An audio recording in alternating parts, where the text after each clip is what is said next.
درې مهمې جملې زده کوو په الماني ژبه باندې. موږ وایو پرون ورځ اوږده وه یا پرون اوږده ورځ وه، په الماني ژبه داسې وایو gestern war der Tag lang. gestern war der Tag lang. پرون ورځ اوږده وه. او که وایو نن یوه اوږده ورځ ده، نن ورځ اوږده ده یا نن یوه اوږده ورځ ده، بیا نو دا جمله په الماني ژبه داسې وایو heute ist der Tag lang. heute ist der Tag lang. نن یوه اوږده ورځ ده. دوستانو دغه جمله په کمنټ کې تاسو ولیکئ څنګه وایو نن زه کار پسې وګرځېدم. نن زه کار پسې وګرځېدم په الماني ژبه څنګه وایي تاسو کمنټ کې ولیکئ.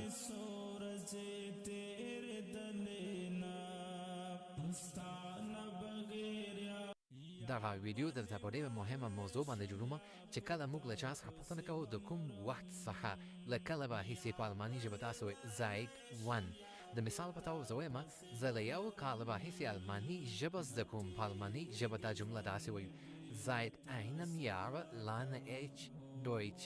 seit einem Jahr lerne ich Deutsch. زه له یو کال راهیسې الماني ژبه زده کوم. بیا موږ ورته وایو دقیقاً، بالکل دقیقاً وایي genau. genau دقیقاً. دوستانو په الماني ژبه دا جمله څنګه وایي زه به ضرور خامخا دا ژبه زده کوم. دوستانو ځان سره تعهد وکړئ، وعده وکړئ چې دا ژبه به موږ زده کوو، که هر څومره سخته وي خو زده کوو به. دا ممکنه دا وشی وي، ناممکنه بیا سړی وډب شي، خو دا ژبه ناممکنه نه ده، هو سخته ده خو وخت نیسي، بس همت پکار ده، انشاءالله زده کوو. درې جملې زده کوو په الماني ژبه باندې. کله چې موږ چاته وایو تا ولې ماته ځواب رانکړ، په الماني ژبه دا جمله داسې وایو warum hast du mir nicht geantwortet. تا ولې ماته ځواب رانکړ. که موږ ورته وایو ځکه چې زه مجبور وم، په الماني ژبه دا جمله داسې وایو weil ich war gezwungen. weil ich war gezwungen ځکه چې زه مجبور وم. که بله جمله ورته وایو ځکه چې زه بوخت یعنې مصروف وم، بیا نو دا جمله په الماني ژبه داسې وایي weil ich war beschäftigt. weil ich war beschäftigt وایي زه بوخت وم یعنې مصروف وم. weil وایي ځکه. دوستانو که موږ له چا څخه پوښتنه کوو په څه شي کې مصروف وي، په څه شي کې مصروف وي، دا جمله تاسو په کمنټ کې ولیکئ.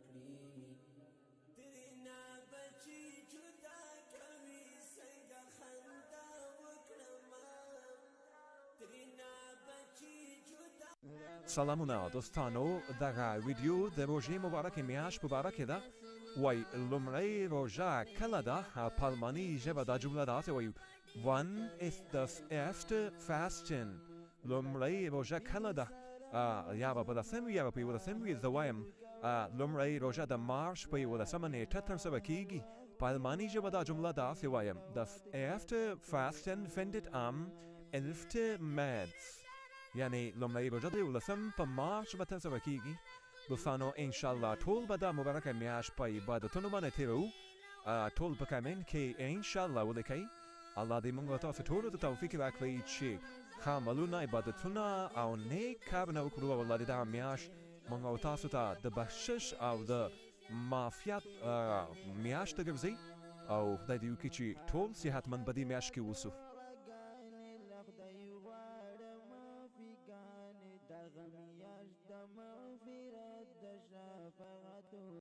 درې مهمې جملې جوړوو په الماني ژبه باندې. دوستانو وګورئ، زده کړئ. وایو کله موږ چاته زما په اړه فکر وکړه، زما په اړه فکر وکړه، په الماني ژبه دا جمله داسې وایو denke an mich. denke an mich زما په اړه فکر وکړه. که موږ وایو زه د هیڅ چا په اړه فکر نه کوم، بیا دا جمله په الماني ژبه داسې وایو ich denke an niemanden. ich denke an niemanden زه د هیڅ چا په اړه فکر نه کوم. دوستانو ما سره آخري جمله هم شته، وایو دلته هیڅوک نشته. دلته هیڅوک نشته په الماني ژبه دا جمله داسې وایي niemand ist hier. niemand ist hier. niemand وایي هیڅوک. دوستانو کولی شئ یوټیوب چینل ته هم ورشئ. د یوټیوب نوم ده نافع احمدزی.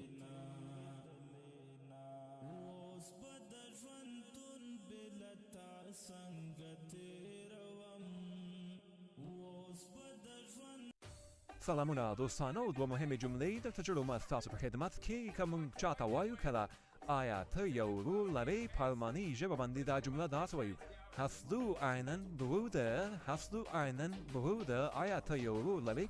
لاندې پوښتنه ډېره مهمه پوښتنه ده او که موږ چا نه پوښتنه کوو نن دې څه وخوړل یا نن تاسو وخوړل په الماني ژبه باندې دا جمله داسې وایو Was du heute gegessen? Was du heute gegessen? نن تاسو وخوړل یا نن دې څه وخوړل دوستانو که موږ چاته وایو د مثال په طور zum Beispiel په مثال کې وایم ما نن ماهي وخوړ یا نن ما ماهي وخوړ په الماني ژبه باندې څنګه وایو تاسو یې په کمنټ کې ولیکئ تاسو نن څه خوړلي هغه هم په کمنټ کې ولیکئ ګورو چې چا څه خوړلي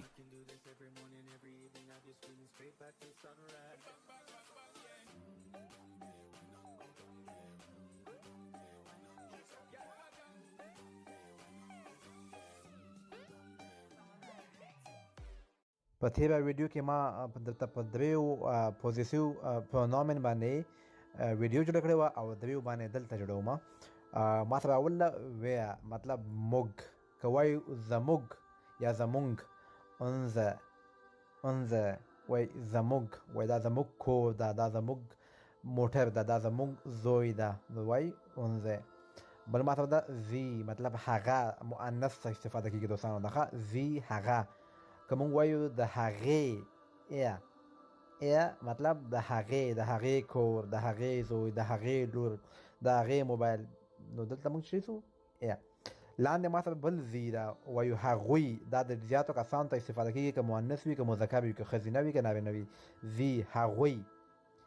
زی هغوی پاس زی د مؤنث استفاده شوی مطلب هغه لاندې زی هغوی ډېرو کسانو ته که وایو د هغوی بیا داسې وایي یو شی ده پاس د هغې مطلب د مؤنث ته هم ده او لاندې هم دوستانو په یوه ډېره مهمه موضوع دلته دغه ویډیو جوړومه چې ما سره دی پوزیسیو پرونومن وایي اش زه ماین زما ګوره دلته ملکیت ښیي ملکي ضمیرونه ملکیت ښودونکي ضمیرونه اش زه ماین زما دو ته داین ستا هغه زاین د هغه ګوره دلته مطلب زما ستا د هغه شی ښیي ملکیت ښیي وایي دا د هغه موټر ده دا د هغه زوی ده دا د هغه کور ده دوستانو لاندې جمله ده دا د هغه زوی دی دا جمله په الماني ژبه څنګه وایو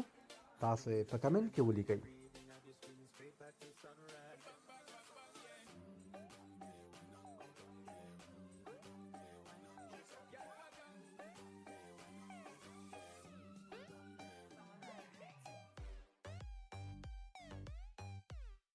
په مختلفو درې زمانو کې درته درې جملې جوړوم وایي زه اوسېږم یعنې اوسنۍ زمانه ده فعلا اوسېږو په الماني ژبه داسې وایي اش وونه که وایو زه اوسېدم مطلب مخکې اوسېدلی پرفیکټ زمانه ده تېره شوې زمانه ده بیا داسې وایي ich habe gewohnt زه اوسېدم دا تېره شوې پرفیکټ زمانه او په را روانه زمانه کې مستقبل کې موږ وایو زه به اوسېږم یا زه به ژوند وکړم په الماني ژبه داسې وایو ich werde wohnen زه به اوسېږم دوستانو که موږ له چا څخه پوښتنه کوو چېرته اوسېدلی یې یا چېرته دې ژوند کاو دا جمله په الماني ژبه څنګه وایو تاسو یې په کمنټ کې ولیکئ